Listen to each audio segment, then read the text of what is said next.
अस्सलामुअलैकुम दोस्तों, उम्मीद है आप सब खैरियत से होंगे। दोस्तों, पाकिस्तान ने J-17 थंडर अपनी एयरफोर्स में शामिल किए तो तुर्की से भी काफी अच्छी खबर सामने आई है। दोस्तों, पाकिस्तान के अपने J-17 थंडर के मुतालिक इंतहाई अहम खबरें मुख्तसर टाइम में आपको बताने वाले हैं। पाकिस्तान का J-17 की वजह से पूरी दुनिया में पाकिस्तान का सर फख्र से बुलंद हो चुका है। दोस्तों, यही वजह है कि तुर्की के सदर तैयब अर्दोगान की जानिब से भी J-17 के लिए एक पैगाम दिया गया है और कई मुमालिक पाकिस्तान J-17 में इंटरेस्ट ले रहे हैं। इसी के साथ भारत से J-17 के मुतालिक इंतहाई अहम खबर सामने आई है। दोस्तों, यही भारत था जब पाकिस्तान ने 13 मंजिले आम पर लाया तो सबसे पहले इसने मजाक उड़ाना शुरू कर दिया। वो हंस हंस कर ये कह रहे थे कि हमारा बजट $60 बिलियन है और हम 13 नहीं बना सके, तो वो आर्मी जिसका बजट $8 बिलियन है वो कैसे बना सकती है। वो से चाइनीज जंग कहकर मजाक उड़ा रहे थे। आज उसी आर्मी के चीफ की जानिब से ये वीडियो पैगाम भारत के लिए दिया गया है, जिसमें पाकिस्तान की बढ़ती ताकत के हवाले से ये कहा गया है अगर पाकिस्तान की ताकत इस तरह बढ़ती रही तो ये भारत के लिए काफी खतरनाक होगा। दोस्तों, दूसरा सोने पर सुहागा ये हुआ कि रूस ने भी पाकिस्तान का मुकम्मल साथ देने का ऐलान किया है। वो हर टेक्नोलॉजी के मैदान में टेक्नोलॉजी को अपडेट करने में भी पाकिस्तान का साथ देगा, जिसकी वजह से भारत बहुत ज्यादा परेशान है। जनरल बख्शी ने भी कहा कि आर्मी चीफ ने सही कहा, हम 60 साल पुराने त्यारे उड़ा रहे हैं, बूफर तोपे 90 की दिहाई की है। हमें मोदी सरकार से काफी उम्मीदें थी लेकिन उसने भी कुछ नहीं किया।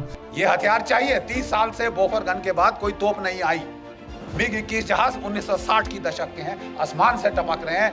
रफाल नहीं आया, LCA नहीं आया। दोस्तों, इस बात से ये अंदाजा हो जाता है कि J-17 ने भारत की नींदें हराम कर रखी हैं। दोस्तों, अब जानते हैं कि तुर्की ने क्या बयान दिया। तैयब अर्दोगान ने कहा कि पाक फज़हिया को नए J-17 शामिल करने पर मुबारकबाद हो। उन्होंने कहा कि इस तैयारी को मजीद ताकतवर बनाने के लिए तुर्की ने पाकिस्तान को 50 से 60 तक SL पोर्ट्स भी फराहम कर दी हैं, जिनसे बड़ी दूरी तक जमीन पर अपने अहदाफ को ढूंढने की सलाहियत J-17 थंडर की कई गुना ज्यादा हो जाएगी। दोस्तों, अपनी राय वीडियो को शेयर कीजिएगा, साथ में